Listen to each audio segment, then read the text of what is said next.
First off, I would like to thank everyone for joining us today. My name is Lisa Cowart.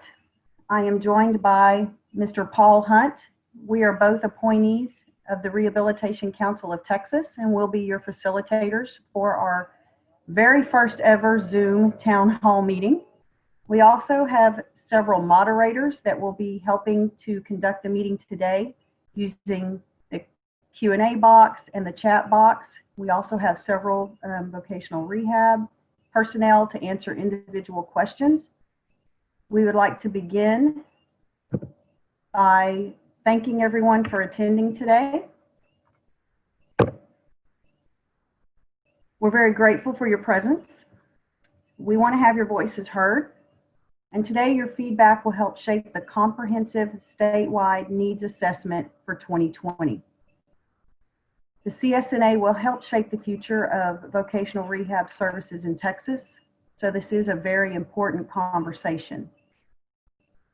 Today's meeting we're here to talk about vocational rehabilitation services and employment for people with disabilities. Our conversation today will have three goals. The first is to describe VR services across Texas. The second is to discuss employment-related needs. And the third is to learn how to improve VR services. We want to know what the VR agency is doing right, and we also want to know what we can do better. Before we get started, I'd like to go over how you can use Zoom to participate today.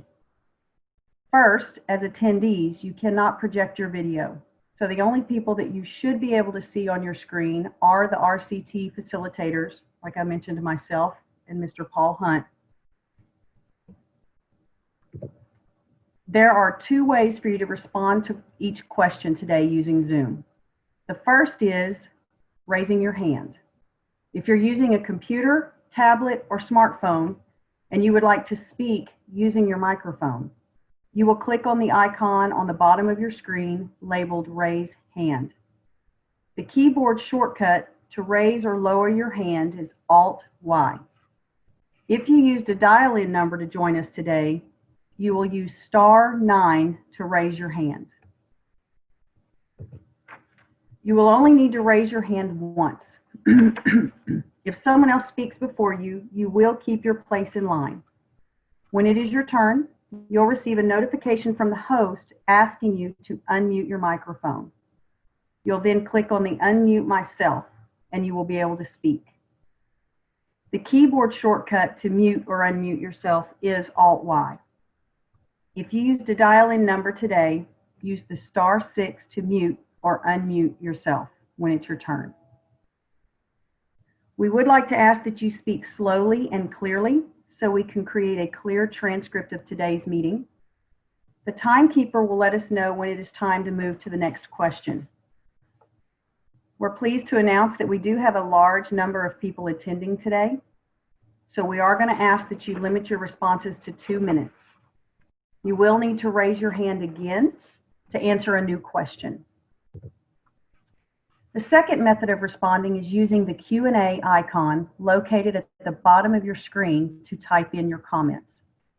If you choose to do so, you can submit your response anonymously. When it's your turn, you will receive a notification that the facilitator will respond out loud.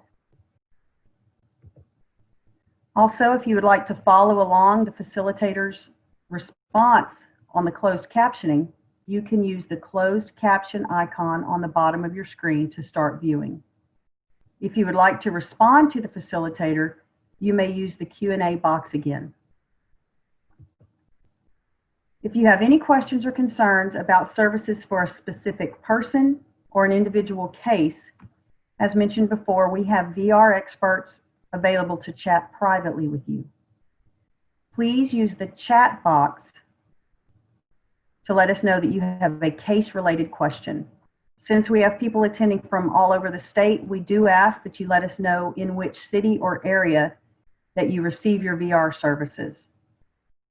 Finally, as we all have learned with our social distancing, technology is fallible. So if there's an interruption in your internet service before the meeting ends, you can re-enter the meeting by just using the same link that you received when you registered. Your participation is greatly appreciated today. We do know everybody has busy schedules, and we want to thank you for being here. If you have any questions about anything that we just covered, please use the chat box to ask for assistance at any time during the meeting.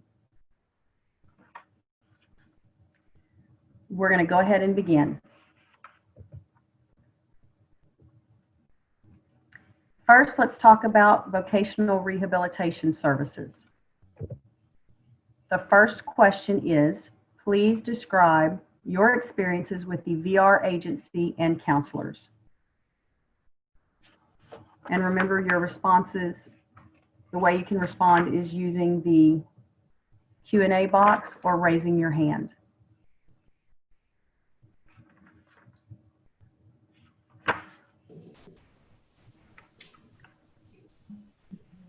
I do see that we have one raised hand. I will go ahead and let you know that you will be recognized in the order that your hands are raised. And you may also use the Q&A box to submit text responses if someone else is speaking. So Joey G has raised his hand, and I have unmuted your mic. Go ahead and unmute it yourself and go ahead with your response. Hi, so their self. Okay, so I have not been with, I'm hearing a lot of feedback here. Echoing. Not sure why. Are y'all hearing that? We are. Moderator, if you will mute everyone else's line except Joey, that will help with the feedback. Testing. Oh, okay, that's better. Thanks, y'all.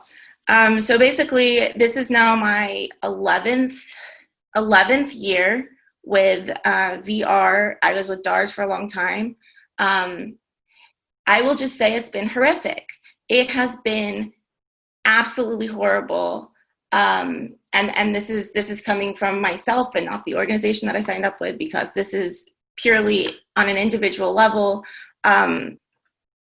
Trying to get any kind of services for brain injury, for ADHD, any of the things, the turnover is so high. You're always having different counselors. I've had a counselor who tried to suggest they should stick me in a coffin for claustrophobia and like drop me off like a flyover to deal with a fear of heights. Not drop me off. He didn't get very far with that suggestion. He just wanted to experiment because he was in grad school. I had a counselor who wanted me to take senior portraits for their student. And this is just over the years, but this is the first time when I've ever, after maybe 8 months of trying, gotten fairly close to begin starting some sort of services. And then, the pandemic struck. So I would just say that this is not an agency that I believe actually believes in people with disabilities, believes that we can become employed in meaningful work, employ others, do anything that we think we should be able to do or could do. It's really about giving very little opportunity, very little hope, chances, all of that. It's really sad, and I think that all of the policies for VR need to be completely rewritten by people with disabilities so that we can actually get some real help, because this is like an agency that is very backwards and upside down. It's harmful, it's abusive, it's traumatizing. I've got people, because I lead a disability caucus statewide. We gave y'all 1 star collectively. I know someone who's been waiting 20 years, constantly contacting y'all about help for vehicle modification.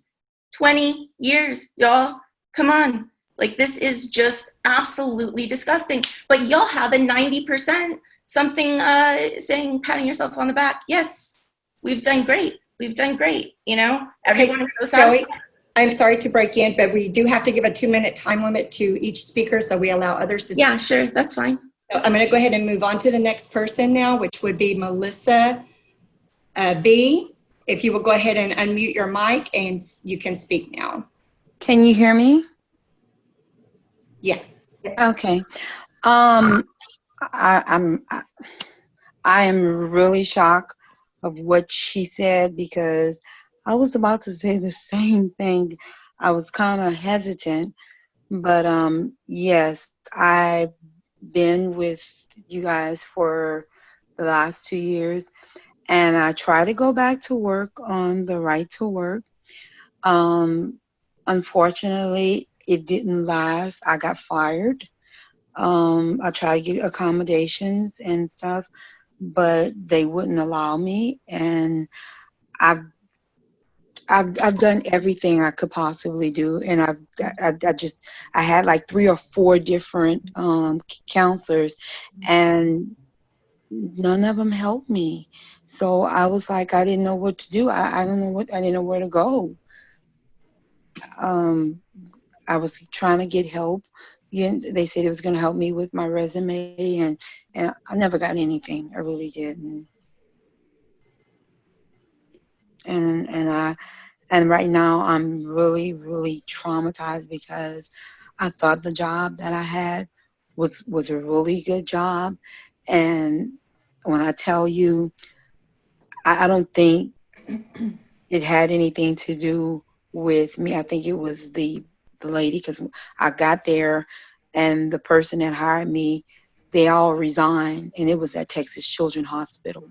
So the director and the supervisor, all of them resigned. So I was stuck there with no one. Then I get a boss that wrote me up within a month and got rid of me to put someone else there. I'm like, and there's nothing, and I reported it all, and nobody did anything. I just, I don't know. Thank you for your comments, Melissa. We will make sure that those are noted. Okay, thank you.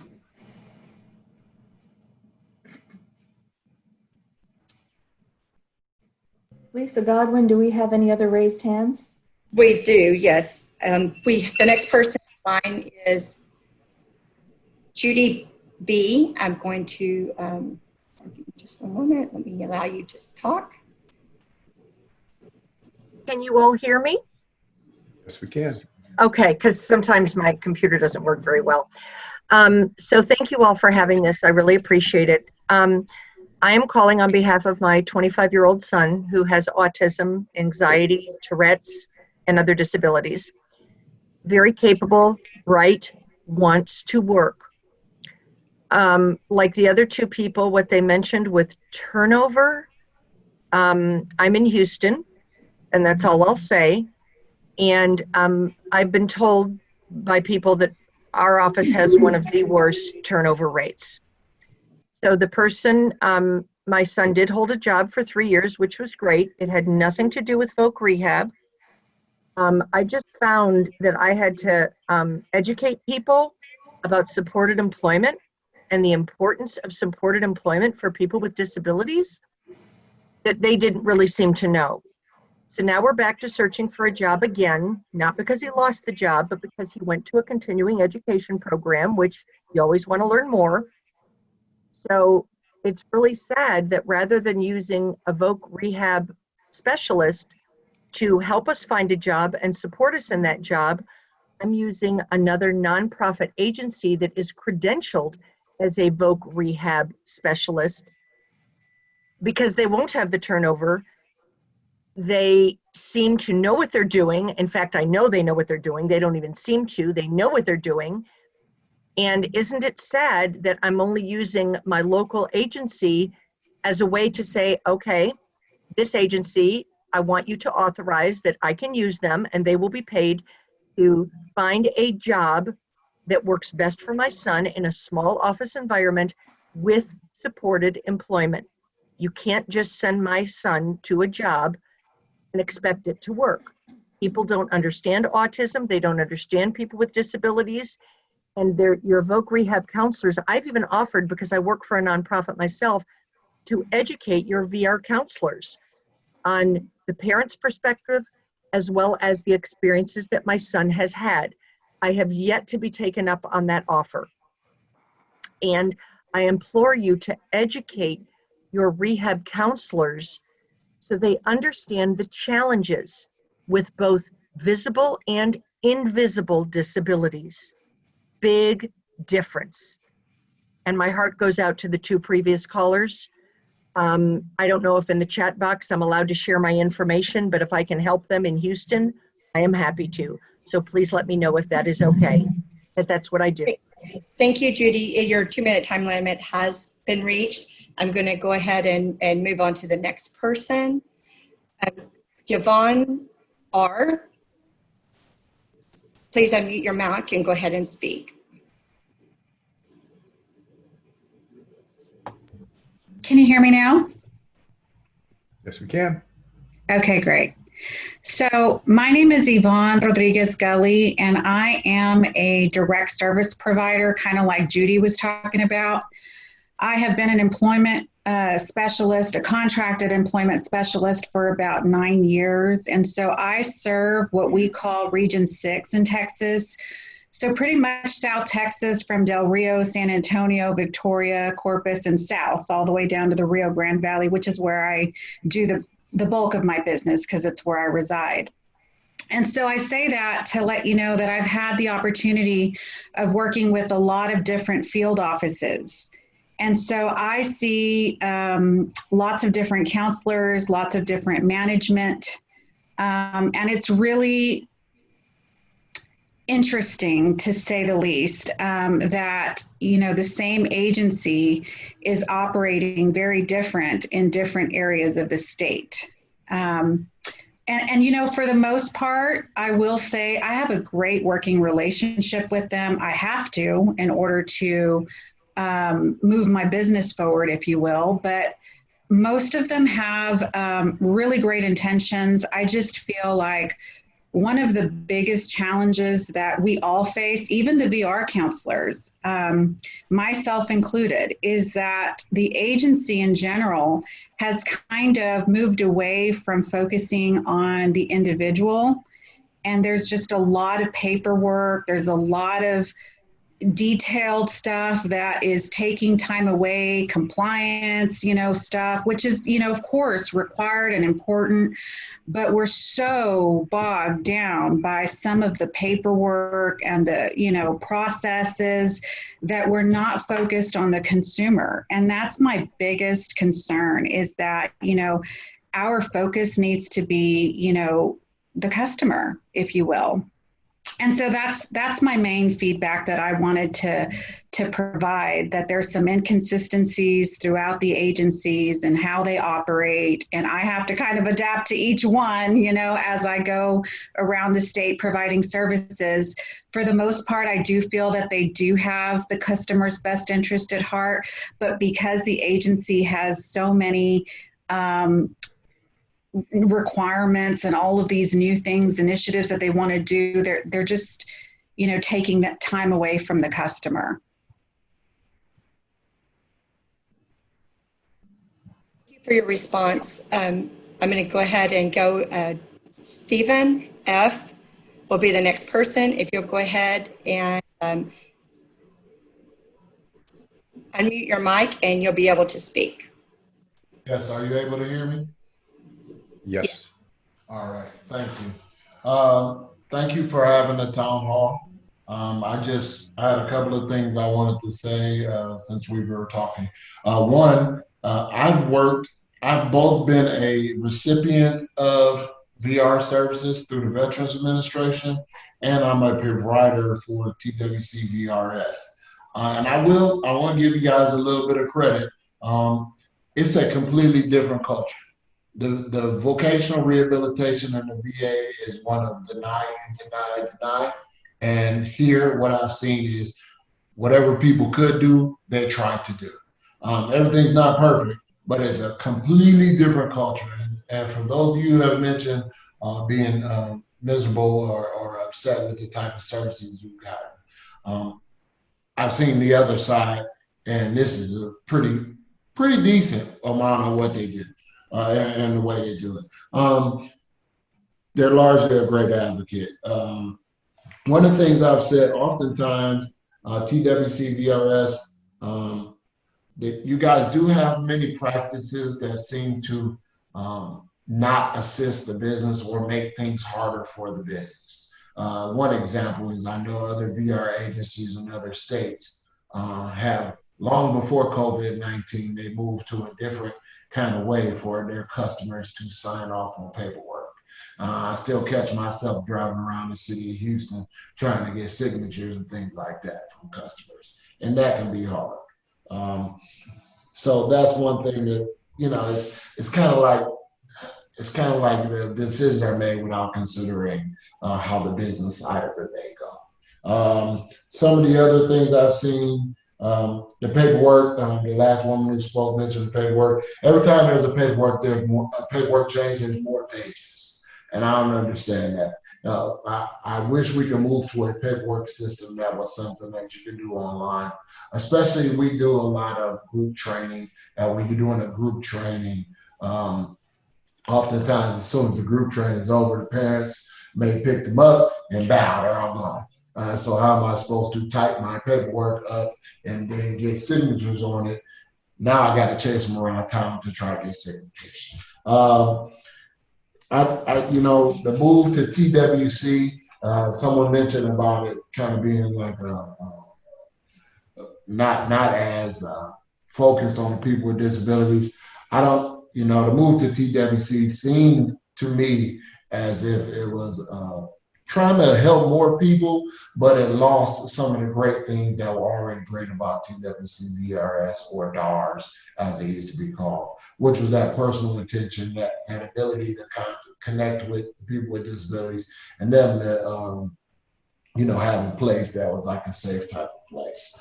And then the other thing I've seen in my time working, and you know, this is going on it's more than 9 years now, but before there was pre-ETS, you know, there were a lot more issues. I see the pre-ETS as a great way to get better outcomes in the long term for people with disabilities. That's my. Okay, thank you, Stephen. I am going to have to go ahead and stop you now. And Lisa Godwin? Yes. Hi, this is Lisa Majeski. I'm going to go ahead and answer some of the Q&As. We're going to have to get on to our next question in order to get through all of this in the time allotted. I do know that we have three other participants who have raised their hand. And if time allows, I would love to come back to them.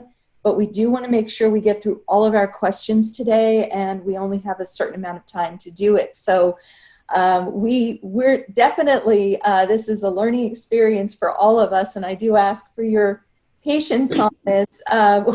We did not expect 194 people to show up. So, but we're thrilled that we have this kind of participation, and we don't really want to leave anybody out. But again, there are some other questions, so if you have raised your hand and we don't get to you, we apologize in advance, but if you would like to raise your hand for another one. So let me take a look at some of these Q&As that we have.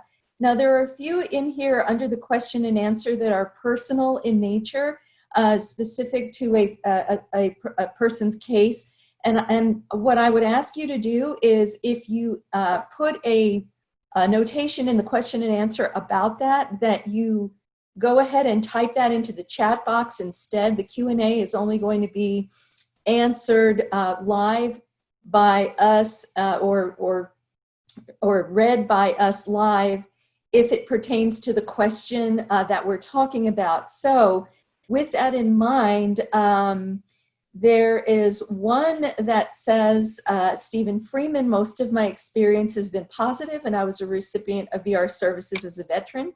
And Stephen, we just heard from you, so thank you so much about that. And let's see, we have Teresa M., who said, some counselors do not respond to emails. I've had difficulty at different times receiving service authorizations or service authorizations with correct dates. And so we have that one. Nancy A. Stated, prior to COVID-19, most experience with VRC are great, but if you are difficult to work with due to being quick to drop a CRP without notice, I don't want to limit myself from getting opportunities for work, so I put up with it and I am cordial. Well, thank you for that comment, Nancy. And let's see, we have an anonymous attendee. I have been a SPED district director for over 8 years and have never had a TWS employee follow through with all the promises made at ARD meetings. What are we supposed to do? It's a joke. So thank you for that, anonymous attendee. And Lana B, I have been an employment service provider, job coach, employment specialist, 18+ educator who set up programs with DARS, TWS, currently transition specialist with Carrollton Farmers Branch ISD. The TWS counselor's caseload is so large, she has not been able to meet with any students that were referred this school year. The services in Collin County were far superior to Dallas County. Programs are equitable from county to county. State should provide pre-ETS online curriculum and training for our school's vocational programs. I would be happy to discuss this further. Thank you for that comment. Robert W., it is hard to answer this in terms of the entire VR agency. The experience for customers and providers is determined by who the VR counselor is. Some counselors are great and others not so much. If the counselor has been well trained and actually cares about their customers, they receive services in an efficient and timely manner. Unfortunately, there are too many counselors who do not seem to care. I think counselor training and real support for the newer counselors is critical. Great feedback there. Thank you, Robert. Let's see, we have, I can do one more before we have to move on. Anonymous attendee, VR counselors are very hesitant to refer, pay for supported employment. The paperwork required is lengthy and time consuming and so prescriptive. There is a huge risk for providers because of the outcomes/benchmark system. The UNT credentialing system is expensive and risky for providers. VR should look at hourly payment systems, less paperwork, and credentialing organizations instead of individual job coaches if it truly wants to support persons with severe disabilities to obtain employment. Thank you. Okay. There are a few more that we will type some answers to you, and thank you so much for your Q&A. Lisa, let's go on. What we're going to do now is we're going to go on to the next question. Let me get to that. Paul Hunt, would you like to facilitate this next Yes. please? Good afternoon, everyone. I'm so glad that you joined us today. I'd like to know how knowledgeable are VR staff about local jobs and the economy. So we're looking for comments. And by the way, you can raise your hand with the raise hand button, or you can type your question in the question and answer area. Okay, Carla O, please go ahead and unmute your microphone and give us your response. Hello, I would like to very much thank you for having this town hall meeting. I'm what used to be called a transition specialist. I'm with a small rural school district in, we now call ourselves TEDS, and that school district is in the TWC Region 4 area.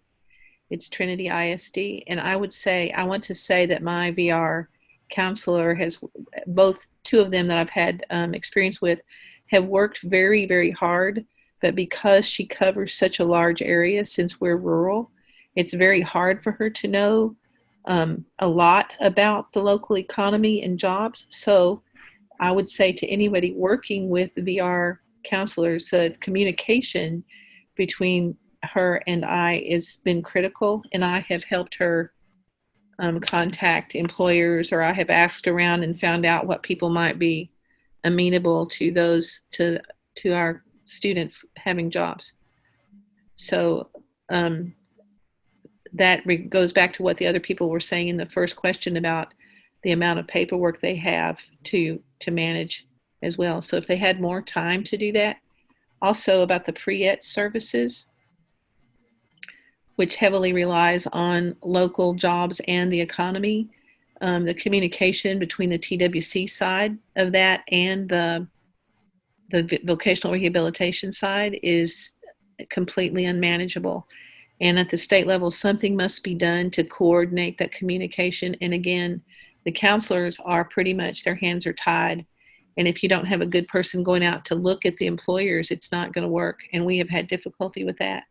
And so that's like number one priority to me. It's a wonderful opportunity for kids, but it's unmanageable almost. So, but again, thank you so much for having these town hall meetings and what I hope comes from them. Thank you.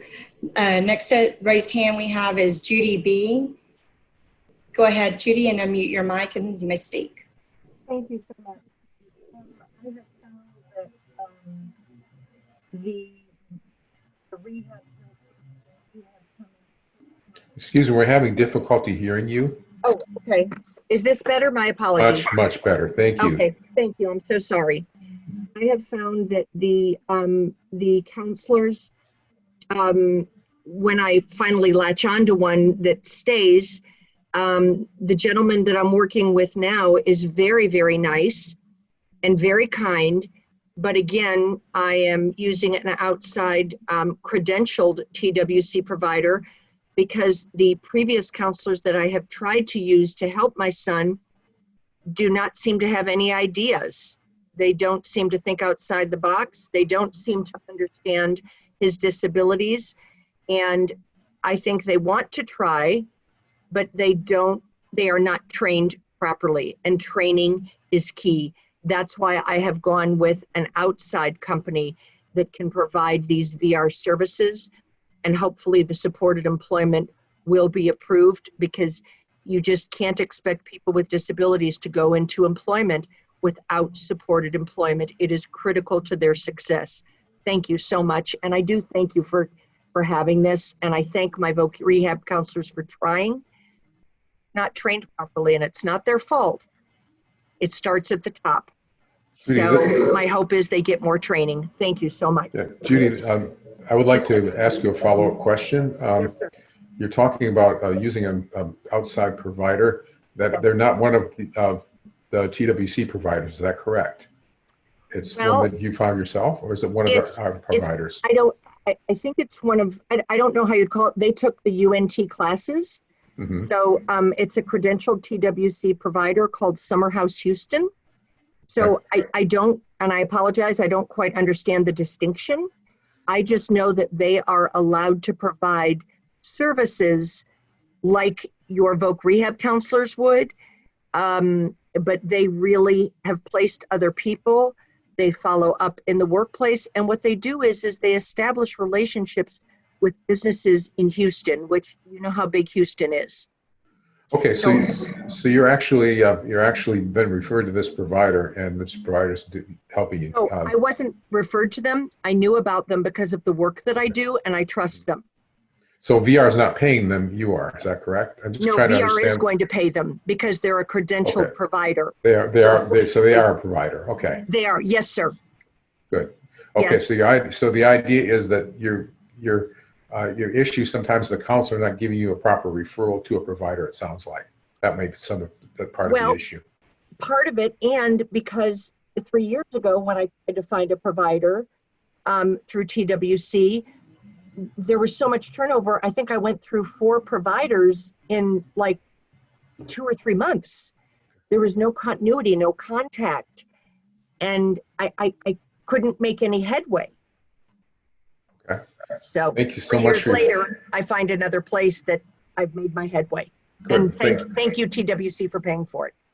Thank you so much for providing your feedback to us. I really appreciate it, or we appreciate it. Thank you. Okay, next we have Robert W. If you'll go ahead and unmute your mic and you can speak. Thank you. I think that with the 2 questions so far, I think the answer is going to be the same for a lot of these, which is it is strictly up to who the counselor is. When you go into a VR office, it's really kind of a crapshoot. You find some counselors that are very knowledgeable. You find others that aren't. And a lot of those guys are new. There's been a lot of turnover. So there's a lot of new counselors. And I find myself teaching the counselors what form is necessary or what's the next step in the process. And I don't really think that should be my job, but I end up doing it if I want the person I'm helping to actually get services and get a job. And I think a lot of that goes back to who the manager in the office is. If you've got a manager that expects their people to be knowledgeable, to know their jobs, to care for the people they're supposed to be serving, then that office operates much better. I'm in the Houston area.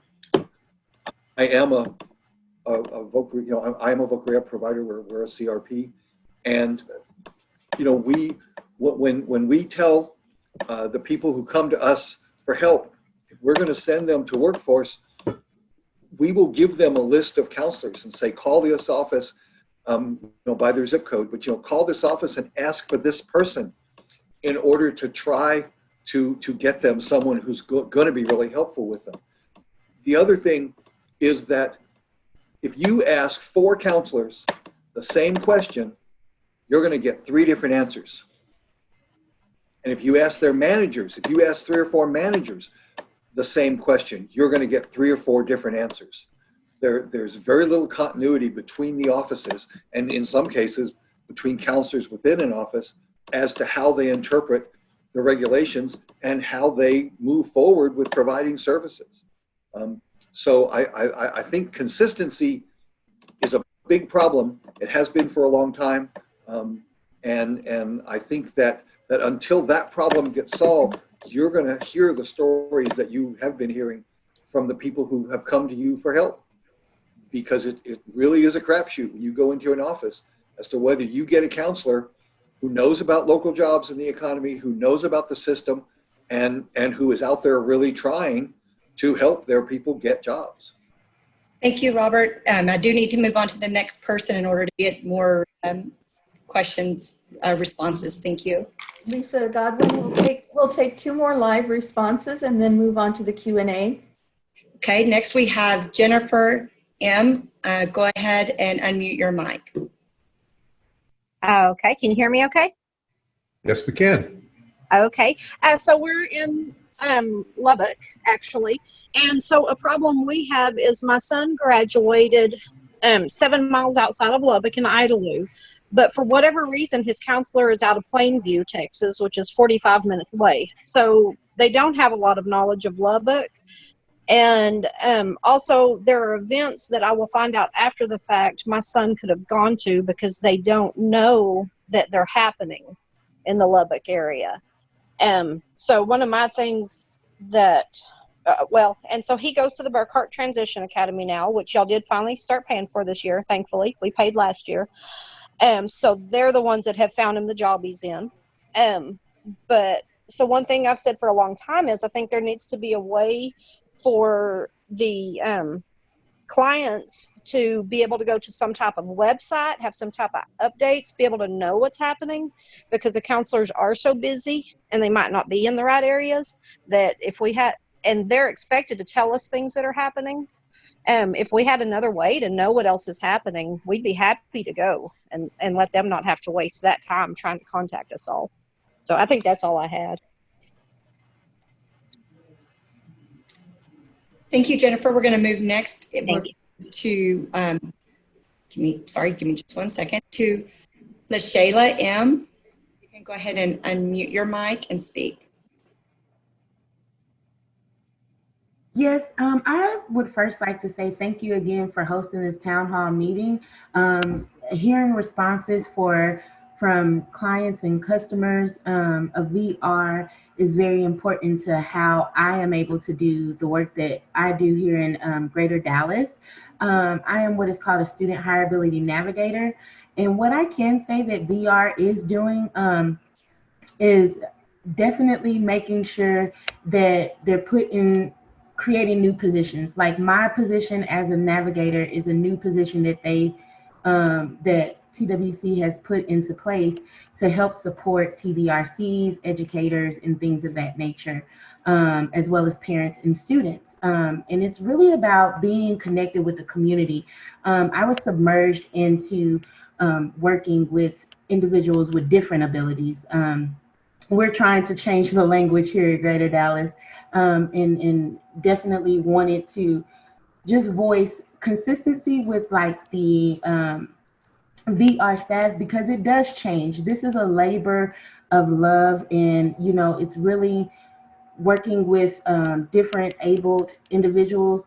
It's definitely a passionate a job that you have to have a passion for when you're serving, because we are all looking for resources to support us and to help us. But one thing that I can say that's going on is that we are communicating with our TVRCs about job opportunities. So always utilize your local workforce offices, because they have employment specialists that can definitely support you in your job search efforts. I know that that's one thing that we communicate is our hiring events and things of that nature, and just being connected with community entities. Like for instance, if you have an individual in your family that has a specific diagnosis, looking for agencies and organizations that are out there doing good work, because they also have access to resources. And that's kind of what we do as navigators, is to find that information and to put it together to distribute. But my question is how, I like the comment from the last speaker, developing a website with updates and information. What is the best way to communicate with parents, with students, that's tangible and accessible for them to, know about job opportunities? Because I think that would help mitigate with addressing the knowledgeability. Is how do we get this information to parents, to students, to educators who are interested in receiving this information? I know that people get overwhelmed with emails, perhaps maybe texting, or I'm just trying to figure out and strategize ways that we can support families and self-advocates.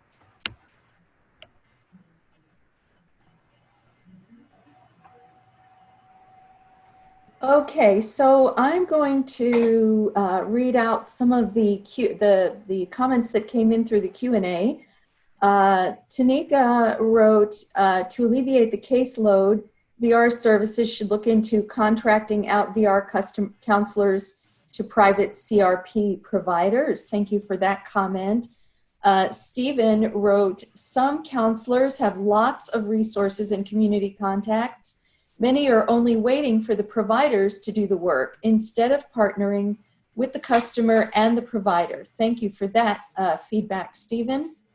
Lana, my VR counselor has never attended an ARD meeting, although invited.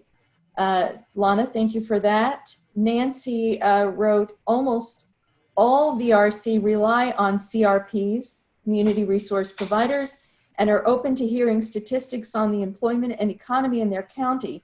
In my experience, the CRP educates the VRC on the real world employment topic. Thank you for that comment.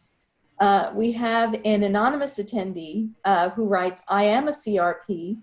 Most VR counselors in my area do not have time to have knowledge about current jobs available locally. They are overwhelmed with services and too many customers daily.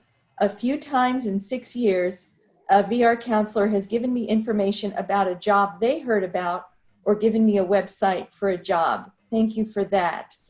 We're going to have a shout out to a VR counselor. Linda Null writes, I'm an ARD facilitator in Conroe ISD. I work with Gianna Chen. She's amazing. She's great with providing services. I don't know how she does everything she does. She meets regularly with all the kids and does what she promises. She has changed many students' lives. Thank you for that, Linda. And then here's the last one that we'll do is, I feel like it depends on the counselor and their level of training and expertise. Some seem to be very aware of it. I'm assuming they're talking about local jobs, and some not so much. I feel like most of them are so overwhelmed with the burden of paperwork and essays to do services that they just don't have time to learn this information.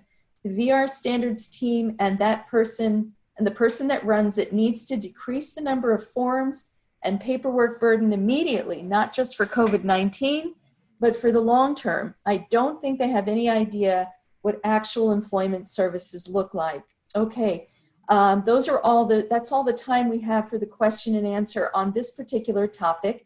I'd like to go ahead and move on to the next question. And we've got actually eight questions. So that's why we need to get through this as efficiently as possible. So Lisa Godwin, I think what we're going to do is to be able to finish up in our allotted time, we'll take 3 comments or 4 comments at the most per question, and then answer the Q&As as much as we can. Thank you.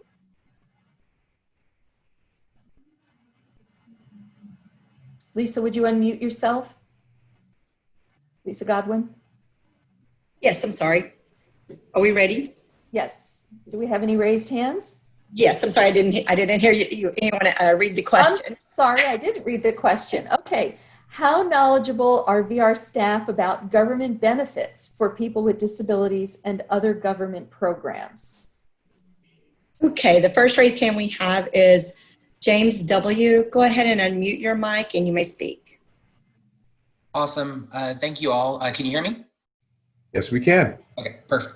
Thank you all for this opportunity and for your service on the council. I really appreciate it. I am a person who has received VR services in the past. I work for a provider now. I'm also a person with a disability, so I've seen many different angles, and I know the work we do is very hard. I love one of the previous people said is a labor of love, and I very much agree with what she said. It's a wonderful thing we do. But I think to answer this question, I feel like some counselors do have some knowledge about, like, for instance, Social Security, SSI, SSDI, and the effects and things that can have on people with disabilities. However, for the most part, I feel like it tends to be more on the CRP. I'm not saying it should be that way, but it tends to be more on the CRP to explain that information to the customer. A lot of times we'll have customers that'll come to us and the counselor will say, talk to the provider about it or talk to us. And we're happy to do that with the knowledge we have. But I think, sometimes it definitely tends to lean a little bit more on the provider. One other thing I would really add, just listening to people's feedback today, both positive and negative, I really would encourage people to continue to participate in things like this. I really would encourage people to contact their senators and representatives in Texas if they have issues or concerns, and of course, positive feedback too. Because I think it's really important, and I remind our customers of this, and I remind my staff of this all the time, that VR is a taxpayer-funded agency, meaning we fund it, the people fund it. And so in a nice way, they do kind of work for the people of Texas and are funded by the people of Texas. So I think it's really important that that customers and staff and folks understand, you don't have to just come to this to get your voice heard. You can always contact your legislature and let them know when you have concerns, and you really should. It is very appropriate and very legally appropriate as well to oversight and to discuss and share when we have concerns. So I'm really encouraged by what everybody's sharing today, and I'm enjoying participating in it, but also just learning from you all. Thank you. Thank you. And the next, I'm sorry, give me just 1 second to disable. Okay, the next person is going to be Stephen F. If you'll go ahead and unmute your mic and you can speak. Can you hear me now? Yes, sir. All right, thank you. I would just echo what the last gentleman said. I raised my hand before he spoke, but there are a few people, it's few and far between, that know about the Social Security kind of connection. For instance, I know some about the College for All Texans program, where if you've been if a student has been a ward of the state or has been adopted or has been a foster child, there's eligibility for free college for them in the state of Texas. And this is information that I'm sharing with young people, that they're not getting from their counselors. So as far as government programs, there's like one person I was given as a contact person in Houston to talk to about Social Security.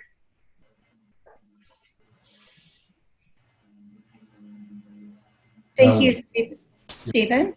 The next person we have available to speak is Ava V. Go ahead and unmute your mic.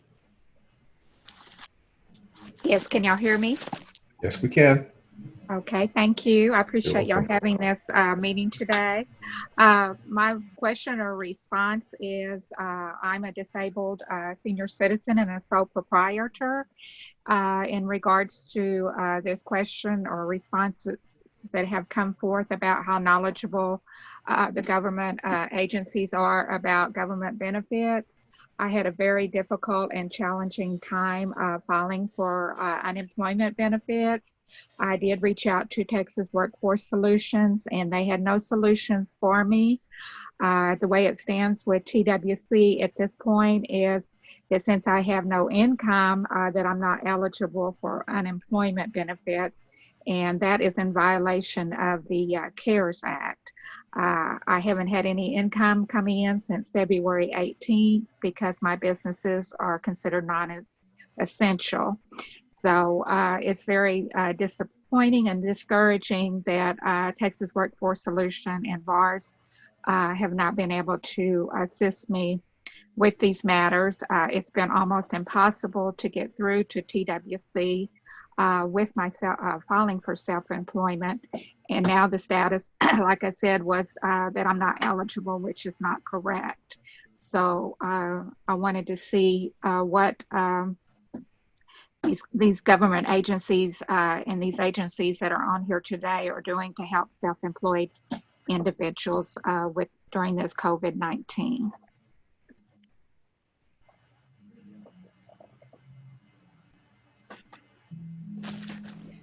Okay, thank you, Ava. There are specialists online that will be, hopefully someone will get back to you on that. We're going to go ahead and move now to the Q&As, Lisa. Okay, can you hear me? Yes, we can. All right, so on the we have some good feedback here. Stephen wrote, what Robert just said is critical also. Many times as a provider, we're telling the counselors what they need to do. They don't know the rules. Often at times, the VR counselors are asking rehab assistants what they can do. Thank you for that feedback. Tanya writes, we're a provider organization. One of our frustrations is how each counselor appears to have a separate policy book from every other one. Being in Houston, we deal with probably a dozen different TWC counselors. They each have different procedures they follow and they change from month to month. Another one that we see is an anonymous attendee. One of the biggest issues I have seen with VR is there are too many regional/management staff and not enough VR counselors and RAs. There should be more money put into VR counselors and RA positions. They're required to do a lot, but they don't have enough help. They're also required to do trainings in Austin several times a year, which takes 3 to 5 days at a time away from their recipients. There's a lot of burnout and frustration, which sustains turnover and counterproductive work. Moreover, management is not consistent. Counselors are not consistent. There are constant changes and misinformation within the organization. VR is supposed to be in business for those we serve. We need to have people in the organization that are knowledgeable and not just degreed. Moreover, we need people who care, and unfortunately, this is not the case. Thank you for your feedback on that. One more, and then we'll move on to our next question is, although there have been multiple statewide trainings on it, there's still a great deal of confusion about how VR services mesh with Medicaid waiver services. Service coordinators, VR counselors, and providers need to be able to navigate both systems in order to support individuals with significant disabilities. And thank you for that comment. All right, to keep things moving along, we're going to go on to our next question. And question number 4, yes. That question number 4, and Paul, I'm going to let you take this one away. Yes, ma'am. Okay. How are VR customers involved in choosing providers of VR services? And I am going to ask that you try to, if you're going to raise your hand, please try to limit your comments to the question at hand and not, another issue possibly that was addressed in an earlier question, because we are trying to get to some really meaningful answers to all of these questions. So please think thoughtfully about your answer before raising your hand and answering live. Lisa Godwin, do we have any hand raises? Yes, I have one right now. Sorry if I butcher your name. Is it Sasha N? Go ahead and unmute your mic and speak. My audio button. Can you guys hear me? Audio button. Yes, we can. Okay. Thanks for having this town hall. So I'm actually kind of coming at this from two different perspectives. I'm a customer, and I also work with VR in my current position at the Southwest ADA Center. My particular counselor throughout, I mean, I've had several different ones, but I've been really involved with the kinds of services I get and the kind of providers that I ended up working with for training, whether it be for O&M or for training for technology. I just got some new technology in, and I wanted to give props to TWC because I just found out about this a couple of days ago that I was approved for a Braille display and for an embosser. So I did want to give a shout out to TWC for that. But yeah, my general experience has been that I've been really involved with my experience with TWC.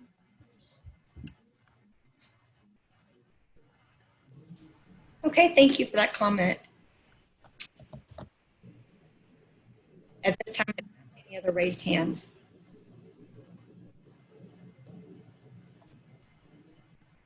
Let me unmute myself first. Okay, there we go. All right, so let's go to some of the Q&As. One answer here is you will have to call. This is from Joey G. You will have to call and email and show up constantly if you want a response from them. In truth, they hope you drop off, or they can push you into some sheltered workshop unaccommodated and then check you off as a success story. Anonymous attendee writes, this is not a question but an observation as an employment specialist as well as one who has received VR services. The merge with TWC should include some type of awareness to potential employers of hiring individuals with barriers to employment as well as not discriminating against them. I know for a fact that this still exists. There are many employers in the East Texas area who are not open to helping individuals with barriers, and some of the ones that do hire them will not allow job coaching if needed, and this hinders the individual from being successful. Okay, let's see if we can find some about the choosing service providers.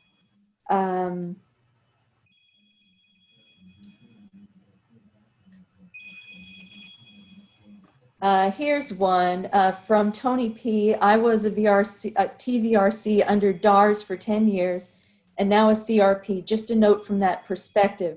The VR counselors are not often encouraged to do anything above and beyond. As a TVRC, it was important to attend school functions in the evenings or weekends. I would spend countless hours creating programs with schools and meeting with parents. A coworker literally told me, "You're a state employee, 8 to 5. You're making the rest of us look bad."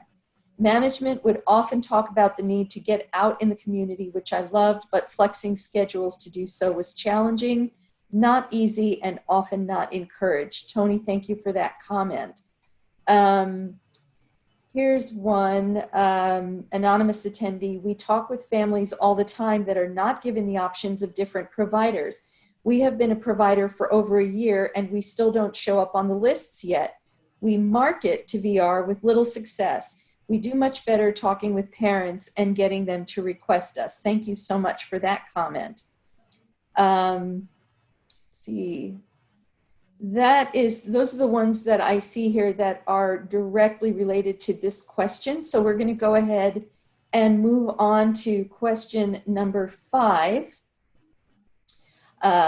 Now let's talk about employment-related needs for people with disabilities. We want to focus on several specific populations today in particular. So our question is, and remember, there are 2 ways to respond. Raise your hand and unmute yourself when it's your turn to speak, or type your comment in the Q&A box. We'll then respond out loud.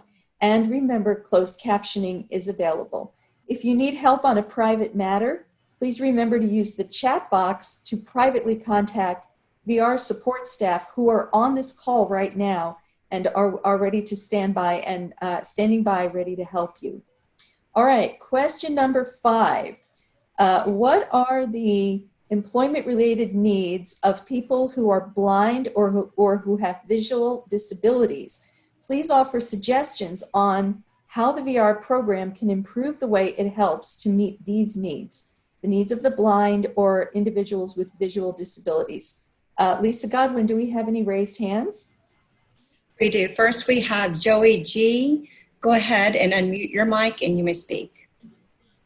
Yes, so hi. As I said, I have multiple disabilities and I have quite a lot of visual disabilities, but I never knew that until this year officially when I got many diagnoses underneath convergence insufficiency. But you know, when I told my DARS counselor or my VRS counselor about that, he said, oh, it's just, you know, you just have some issues focusing. And I said, no, I've had these issues. 90% of people who have traumatic brain injuries develop these visual issues. They impact you in every area of life. Reading, writing, balance, everything, driving, except counselors don't even know what this is. There's 0 providers that take insurance. We sort of found one, but now she's on maternity leave. But we had to list her under something else, and it was just a miraculous find. But, you know, she's gone, and I met with her like 2 or 3 times. But the thing is, they put me so I was with the general side most of the time, got nothing. Then they put me over into the blind side. Got nothing. Then they switched me back to the general side. And that's when, you know, after many, many months and a miracle, they found someone sort of. So what do we need? I think that VR counselors really need to understand that you are not only one or the other. Comorbidity is a thing. People being multiply disabled is a thing. And you can have anxiety, you can have OCD, you can have depression, all of these things, and visual disabilities. But I will say, from what I know, the blind side is definitely working a lot better from what I hear from folks who are blind and get services through them than the general side is. Please learn about disabilities and visual disabilities, especially for people that you cannot tell by looking at them that they have lots of very serious visual disabilities that impact them in every way.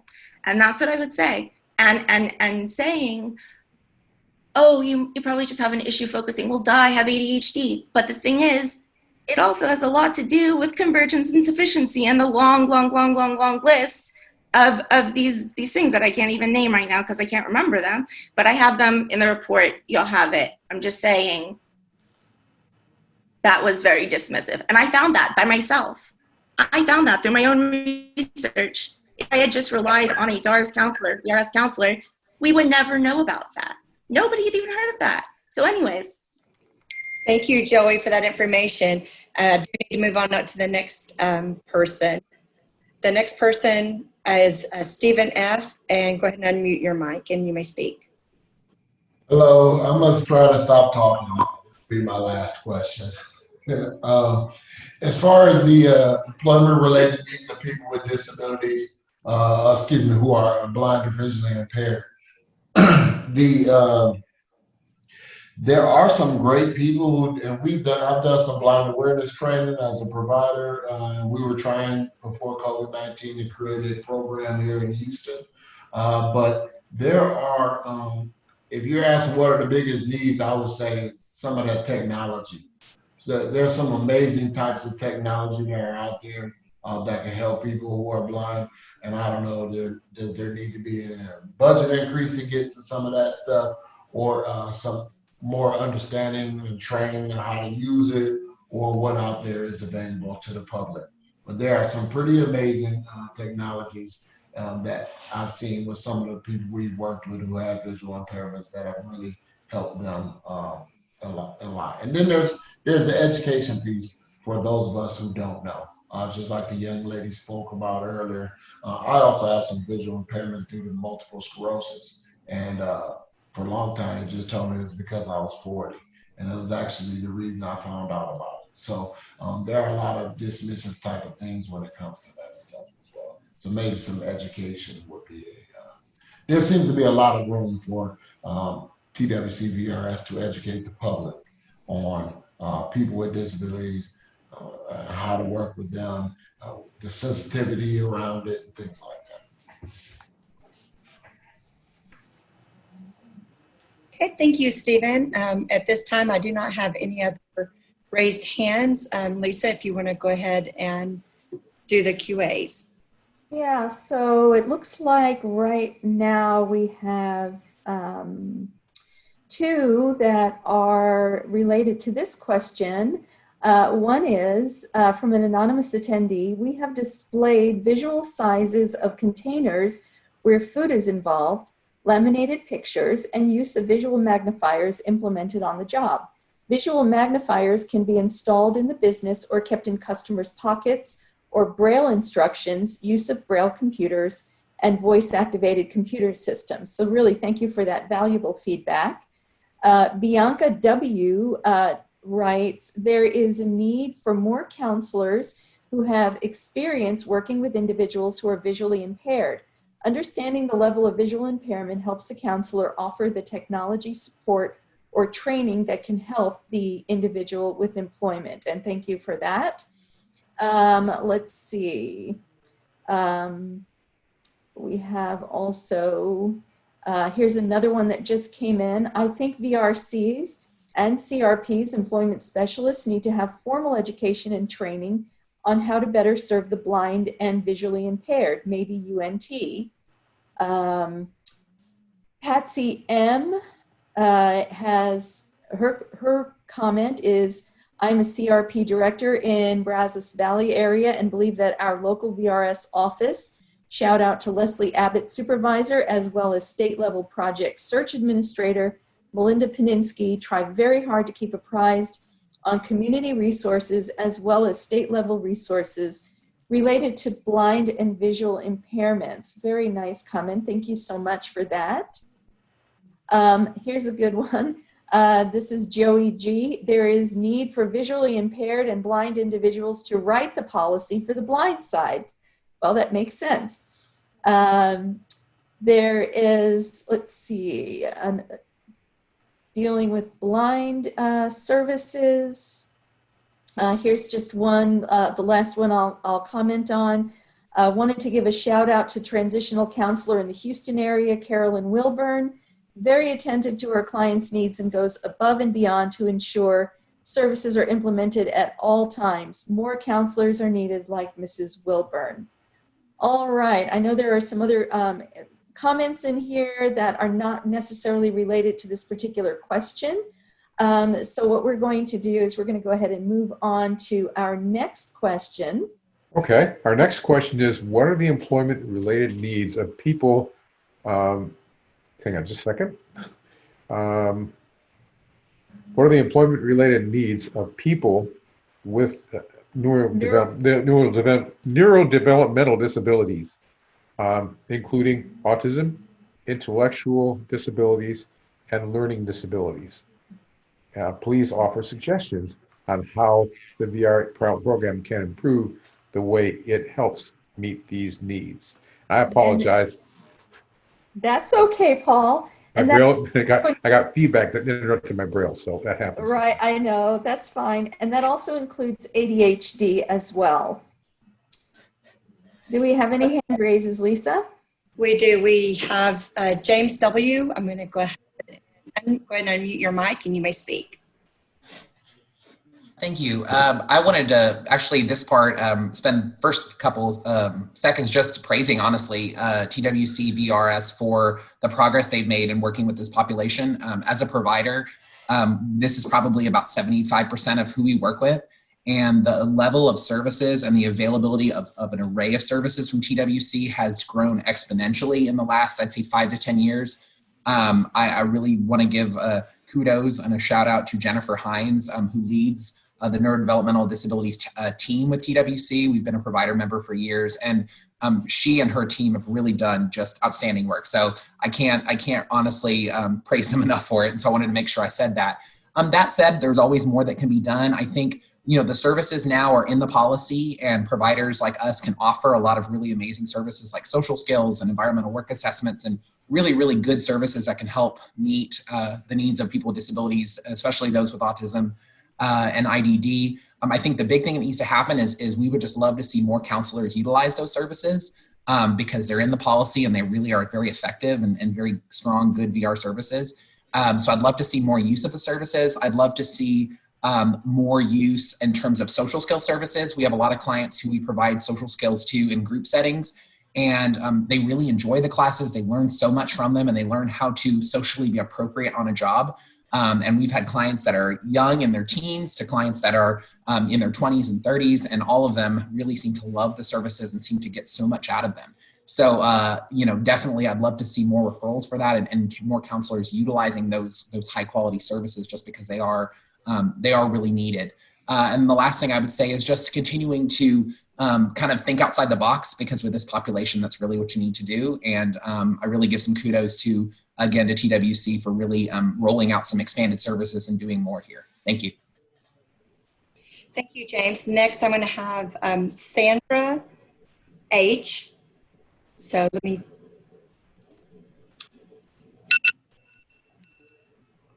Okay, I've allowed you to talk. Oops. So sorry. Okay. Go ahead.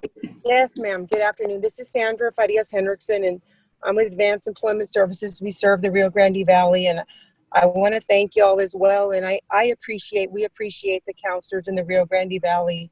We've been doing this for about 20 years now, and you know, we're all going through a learning curve. But with regards to this question, you know, for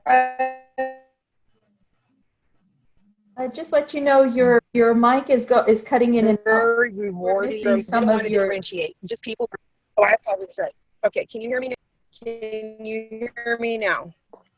Yes, mostly. I'll make it brief. I'm very grateful. We're grateful for the opportunity to work with y'all. We're with Advanced Employment Services in the Rio Grande Valley and have been working with DARS, formerly DARS, now TWS, for the last 20 years. We have supportive counselors and management, and you know, it's client-centered, and with clients with these types of abilities or different abilities, it's like anybody else. You know, we all have a learning curve with them. In particular, for example, anybody with a learning disability or ADHD, it's time sometimes, and we're grateful that the kids to go in and job coach, and we do have relationships with businesses. That's what it comes down to, them understanding at the end of the day they're going to the time invested. This is for the long haul. You know, the client, the goal is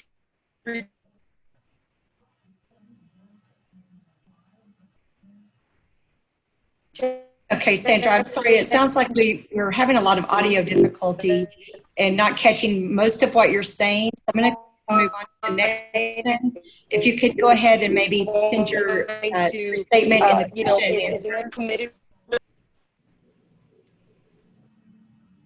Next, we're going to move on to Peggy S. If you go ahead and unmute your microphone.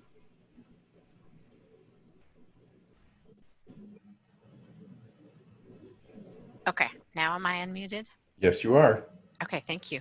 My name is Peggy, and I am a director of a CRP in the North Dallas, Collin County area, and have been in this industry for about 20 years.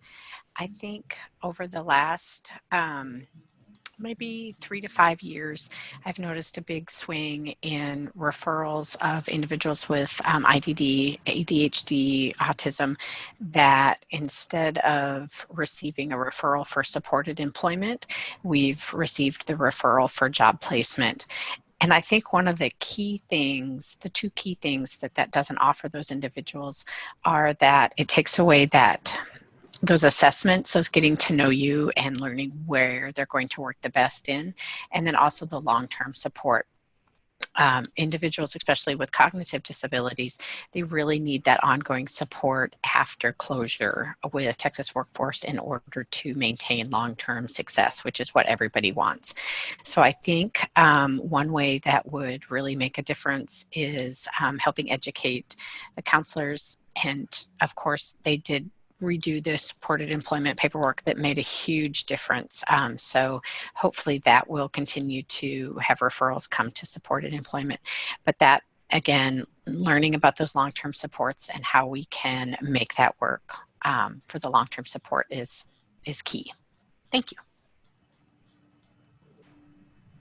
Thank you, Peggy. And that does include the 3 people we are allowed to speak right now because of the time frame. So Lisa, do you want to go to the Q&As? Yes, let me go ahead and do that. I just wanted to make one, there was one comment here from Joey G. It says, really need to prioritize voices from customers. We do take the hand raises in the order that they are received. And again, we do apologize. We're only given so much time per town hall. However, the good news is that we do have 3 more town hall meetings.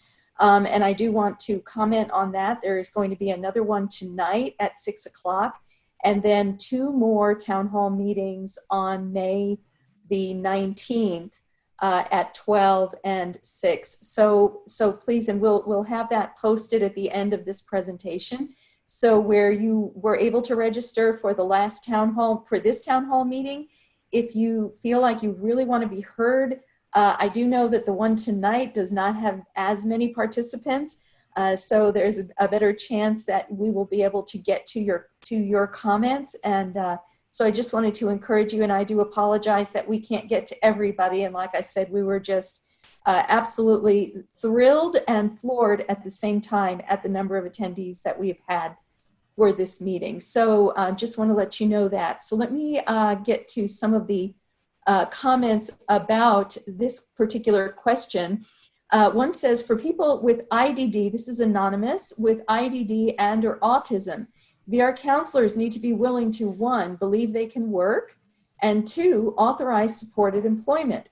So many people that we serve have been told by VR that they are unemployable or ineligible for services. Individuals and families have a negative view of VR. Interestedly, we have placed many of these folks into competitive employment without VR support or funding. Thank you so much for that comment.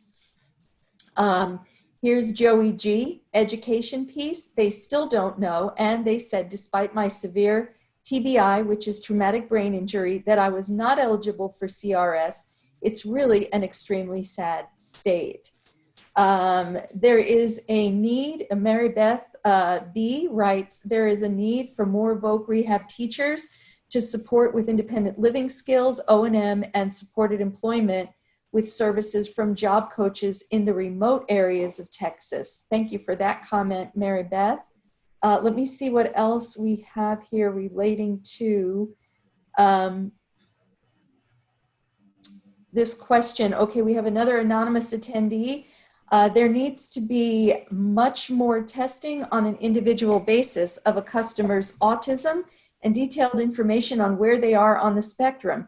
Then that information needs to be included in the case notes so the CRP has better information when looking for a job for them.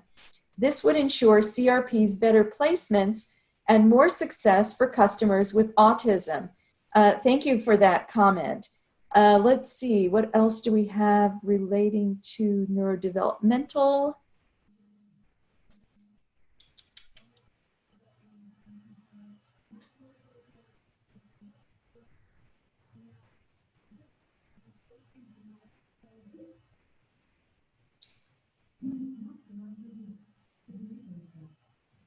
Okay. Not so much with neurodevelopmental, so we'll go ahead and move on to our next question, question number 7. What are the employment-related needs of people with mental health conditions or substance abuse? Please offer suggestions on how the VR program can improve the way it helps meet these needs. Lisa Godwin, I think we have a raised hand on this. Yes, Judy B., go ahead and unmute your mic and you can speak. Thank you so much.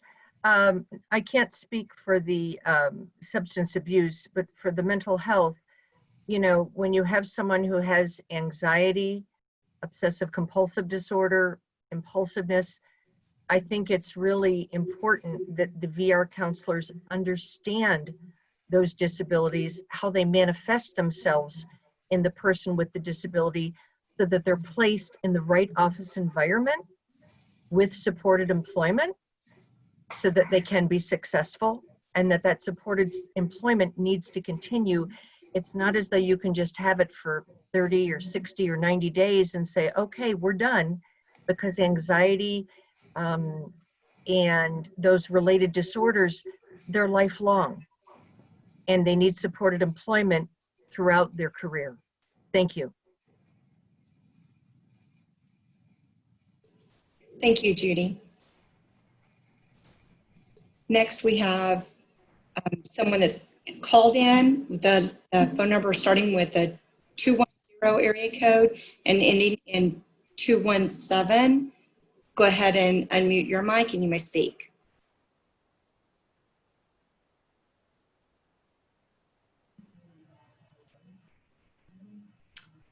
You can do *9 to unmute your phone.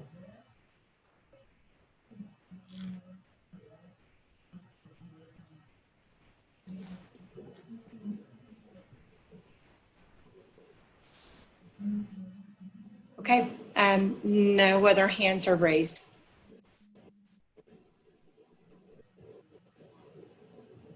Okay, so let's look at some of the Q&As. I am getting a number of comments from individuals on the call who are voicing a little bit of frustration that they are, that it seems that providers are spending most of the time doing the verbal comments, and they're not able to get to the consumers. And so I do want to remind you that you have opportunity at 3 more town hall meetings, but I also do want to make a comment about the Rehab Council. As a council, we meet 4 times a year, and these are open meetings, and we invite and encourage members of the community and VR customers to attend. And we also have a time of public comment for VR customers at our meetings. And I did want to let you know that we have our next quarterly meeting is going to be a virtual meeting. It's going to be on May 21st, on Thursday, May 21st.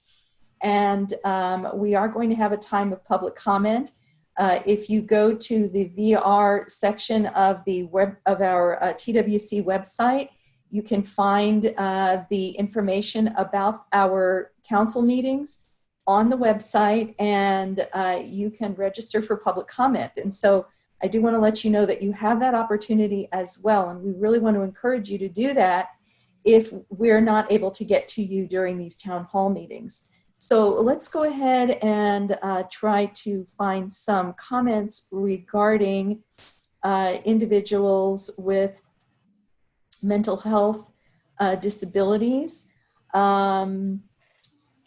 have one here, anonymous attendee: since many school districts are not able to identify mental health for students with disabilities, it continues to be overlooked in the adult services. We need to check for all areas again when getting adult services. So thank you for that, that comment. Here's one. Our TWS caseworker told us they do not deal with mental health conditions. Is this accurate? Thank you for that comment, and we will certainly address that one. Here is one. It's not a question, just a comment. Another anonymous attendee. I work with students with blindness or visual impaired, and since the TWC has combined DRS and DBS and lumped into one program, I've seen a decline in the importance to the types of services that a student is provided.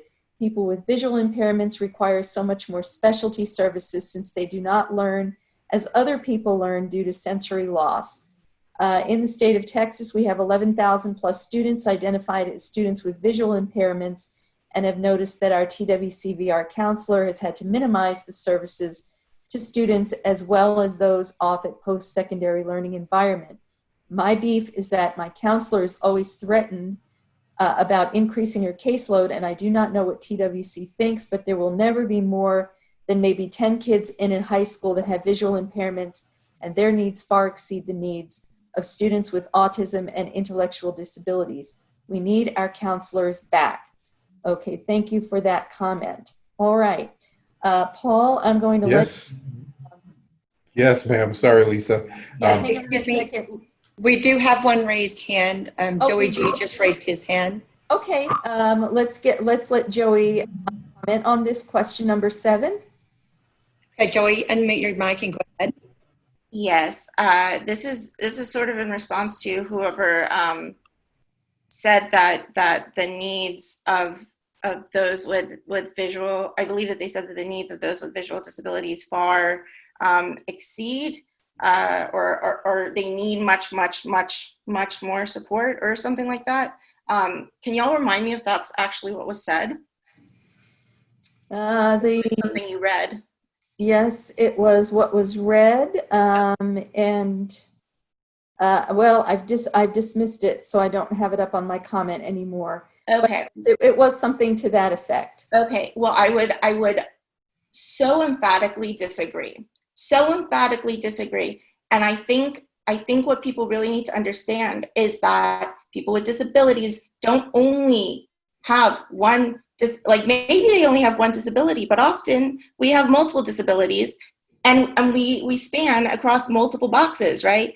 Visual, cognitive, all of these kinds of disabilities, mobility, ambulatory. So I mean, the thing is that, for instance, if you don't have accommodations, even in the job interview process, how can you pass go?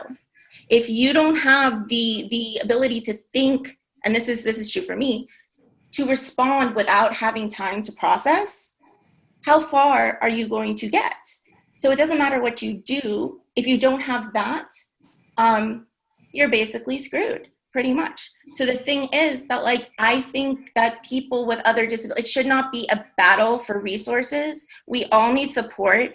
And with CRPs, most of them being sheltered workshops that pay sub-minimum wages, we are just, we're just like pushed into these no opportunity places. People with cognitive disabilities, people with neurodevelopmental disabilities.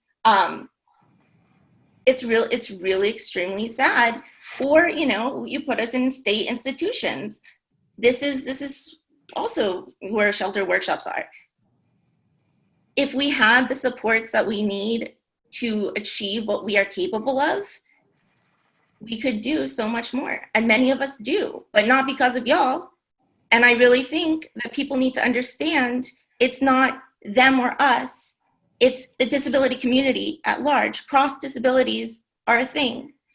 But the counselors, you need more counselors with disabilities, and you need more people with disabilities writing the policies.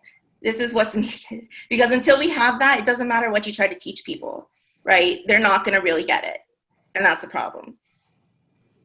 Thank you for that comment, Joey.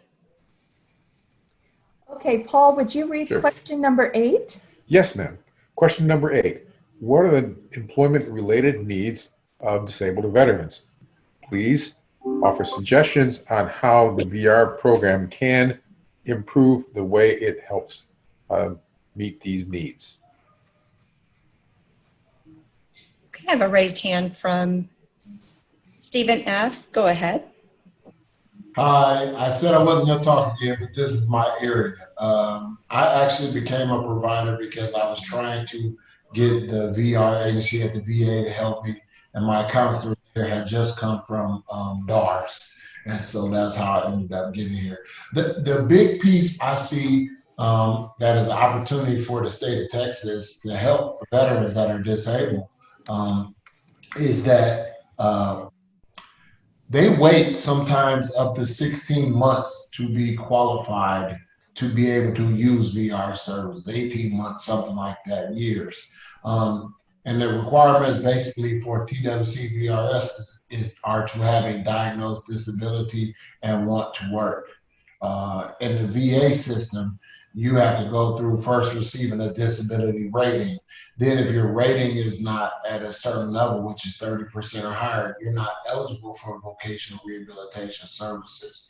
So there's an opportunity, I think, for the state of Texas to step in. And although they can't duplicate the same services, the veterans are waiting 18 months, sometimes 2 years, to become eligible for VR services. So there's a lot there that can be done. Thank you, Stephen. We also have another hand raised. Lewis M.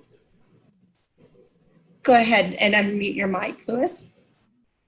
Yes, ma'am. Thank you. And I agree with Stephen. Though for veterans to use vocational rehab, they have had cases to where they've had a 10% disability, but they had to have a significant need for employment. I think the thing that would help the state of Texas better when dealing with employers and hiring disabled vets is educating not just the staff inside TWC or whatnot, but also educating the employers as well. Because we have too many veterans who have PTSD, TBIs, who gain employment but are triggered or something happens to them and an employer doesn't know how to react to that. So they need to have the resources available to them, kind of like to not just fire the veteran right off the bat, which I've seen mostly is veterans getting fired for, an anger issue or something like that. But, having the employer go, okay, something's wrong. Let me get this gentleman or female the resources they need. And then if it continues to be a habit, then of course, take appropriate actions. But instead of initially fire someone, just get them to the resources they need.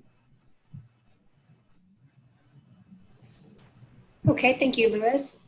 Do not have any other raised hands at this time.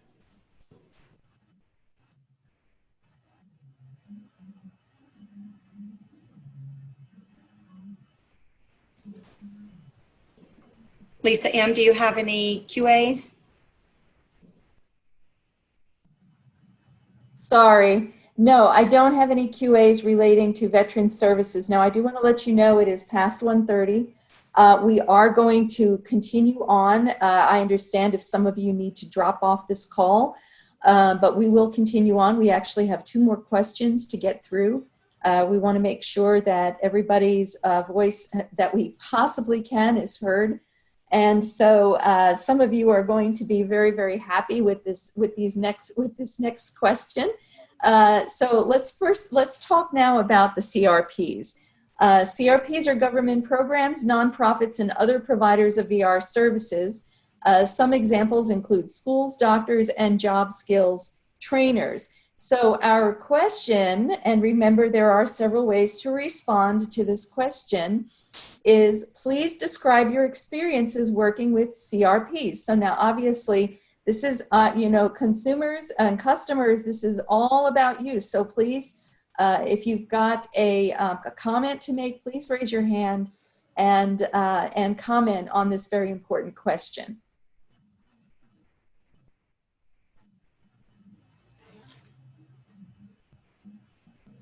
Do we have anybody who's raised their hand about their experiences working with the CRPs? I'm not seeing any raised hands. Okay. Oh, well, I take that back. We just got one. There we go. So Joey Chi, go ahead and unmute your mic. So thankfully, I don't have experience working with any CRPs, but I would say that I think it is extremely immoral for the Texas Workforce Commission, VRS, to ever put any people with disabilities into sub-minimum wage employment. opportunities. And so I really think that we need to get rid of all sub-minimum wage opportunities because it's just immoral. So that's what I would say. Thank you. And we have Laura V. Laura, go ahead and unmute your mic.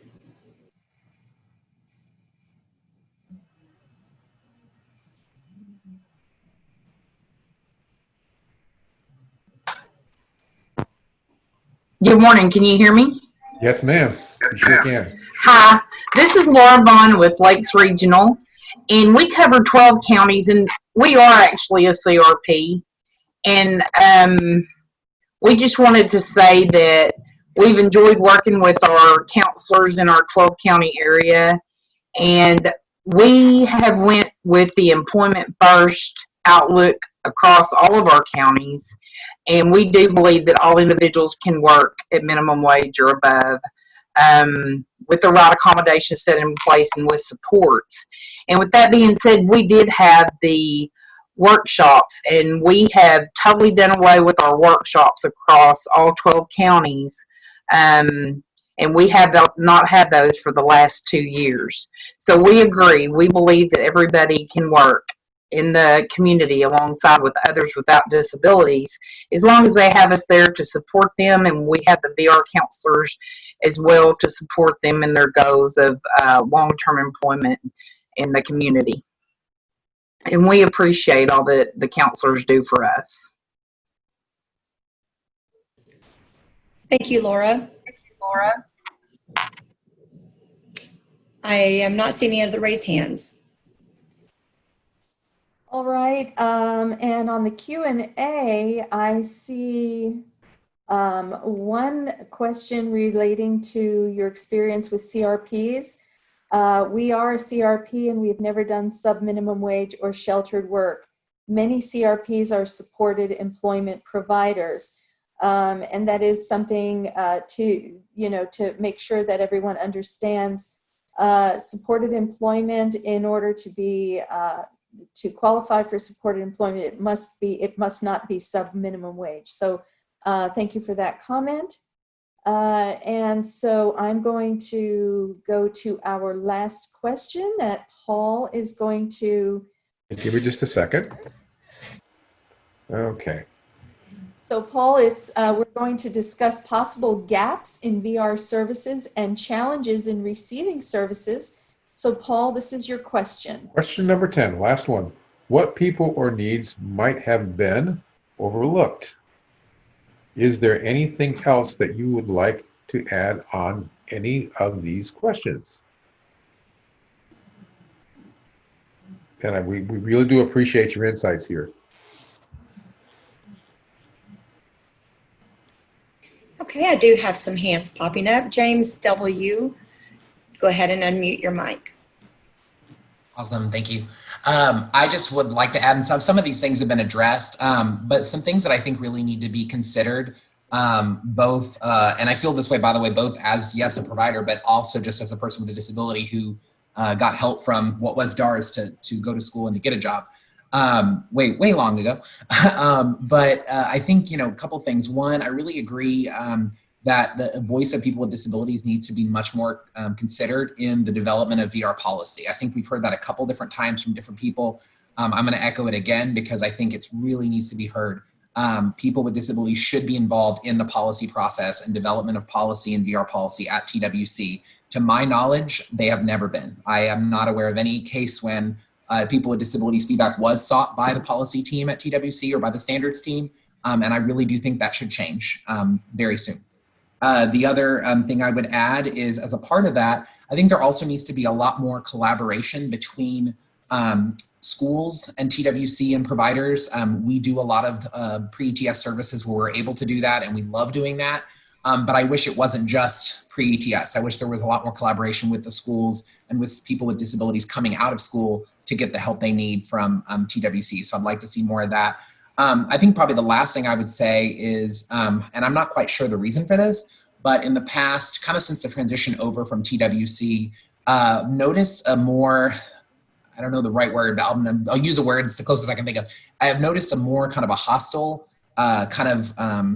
communication style between TWC in some cases towards providers, not just us, by the way, but other providers too. And I don't know why that is. We're all on the same team. We're all here to help people with disabilities. We all do the work because we love the work. So let's remember that we're all on the same team. And I'd love to have more positive communication with everyone. We do with many counselors. So I'd love that to be that same style with folks at the state office and the regional level as well. I think that's super important since we're all shooting for the same goal. Thank you. Thank you, James. Next, we have Joey G. Go ahead and unmute your mic. Oh, yes. Let me get back here. I was just sharing where people can go and they can see all of the sub-minimum wage CRP places of employment. So I just dropped that link in the chat box. But when we think about what people or needs might have been overlooked, oh man, where do we even start? I commend James Williams for saying what he did. We definitely need voices of people with disabilities in policy development, because who knows better what these gaps are, and why these things don't work. But I would say, when you've got traumatic brain injury, when you've got all of these other disabilities in addition, and yet you're told, you don't qualify for CRS. CRS is for severely disabled people. But VR services are actually, they're really not for anything serious. Like this is what I was told the other day. They're not for, significant challenges. A couple of sessions should be just fine, except how does that even make any sense? This does not make sense. I think that there's a real confusion when it comes to what people with disabilities are capable of. You've got people with master's degrees, and I don't know if Paul is asleep, but you've got people with master's degrees being asked I'm sorry, I'm awake. Oh, he's awake. Counting, if they can count when they're looking for employment that is at the level of their education, right, and their qualifications, being asked if they can count, being asked if they can, do some very basic sort of things that their degrees and certifications would show that they can do. And so the thing is, like, how does that make any sense? But the assumption is that, well, if you've got disabilities, what can you do? You're here because you can't do stuff. So that's what we are here to help you with, but we don't really know what you can do or believe you can do it. So let's just hope you'll drop off, right? Or we'll stick you somewhere that's very inappropriate for your abilities, and then we'll just count you as a success. So I think, it's nice that y'all are doing this town hall. I know you were only planning on doing one virtual town hall at first, and the one in Austin, actually, which is where I am, my counselor, I found out by chance, the day of, and it was too late to even get there. And there was maybe one or two attendees, and who knows what they said. The satisfaction rate that y'all have put out there, people are so satisfied. I don't know who you're asking. I got a survey about your services for the first time in 11 years. Who are you asking? And where are these, this isn't wide outreach to all of your consumers, customers, whatever you call us. There's so much wrong with y'all, with the agency, not with the people, but with the agency and the mindset of the people. If they really and truly think you're some sort of savior, but you don't believe that the people you're there to connect to services and really to listen to are capable of much. And that's really sad. Joey, I'm sorry, I don't mean to cut you off, but I do need to go on to the next speaker or next person.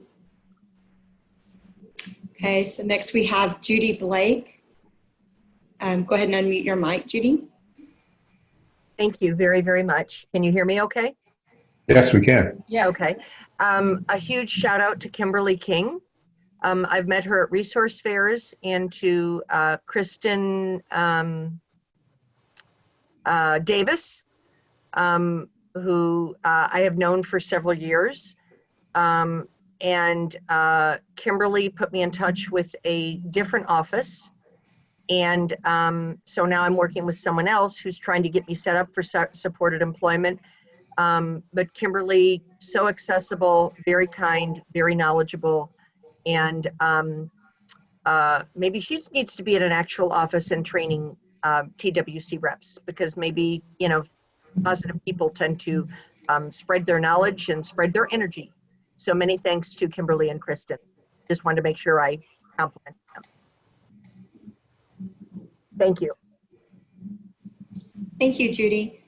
Were there any more raised hands? I don't see any more at this time. Was there anyone else that would like to speak? I did see one hand go up and down multiple times. Just wasn't sure if that person was still wanting to speak.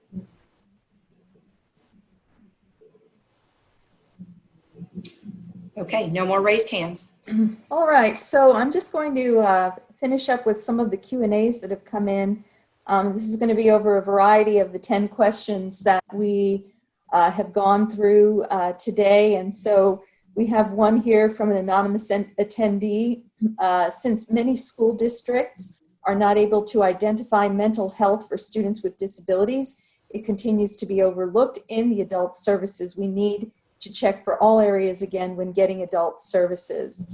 The next one that I have is, this is from Lana B. SEL, social emotional learning, is critical. The learning should start early. Communication strategies, self-advocacy, self-determination, problem solving. A curriculum created for online access and working with the text is critical. Vocational testing and coordinated efforts for a statewide testing for SPED students during high school would be amazing. Early connection to agencies during high school is critical. I think more coordinated efforts between high school vocational programs and TWS/TWC could be more effective. 18+ programs in many school districts don't have a continuum of instructions that utilize TWS vocational services. Developing better relationships with schools and partnering could help consumers earlier. TWS should provide training for educators and services and vice versa. Conversations about how to work more collaboratively between these two agencies is critical. Also, take a look at Tennessee and its transition services. They are doing a good job. So thank you for that. Let's see what we've got. Here's one, Lana B. I have worked with CRPs and the quality is hit or miss. Communication and willingness to work with the school districts so that we can gather the data we need for our students' IEPs is a challenge. They do not collaborate with the school district so that we know what their challenges and strengths are on their training sites. Often the CRP changes the terms of the agreements and the terms of the gaps in the job training students where the school district is providing services. Here's one, I am a CRP. This is Nancy A. We are not allowed to place sheltered work or sub-minimal wage. We have a satisfaction box, and I imagine any CRP placing customers in those category jobs would not be paid. Thank you for that comment. Here's another one. Accredit CRPs, not individual job coaches. Reduce paperwork for supported employment. Lessen the risk for providing services for CRPs. Help VR see the CRPs as partners. Thank you for that. Here's one, anonymous, comment to James William. CRPs and VR counselors also need to be part of the policy creation as well.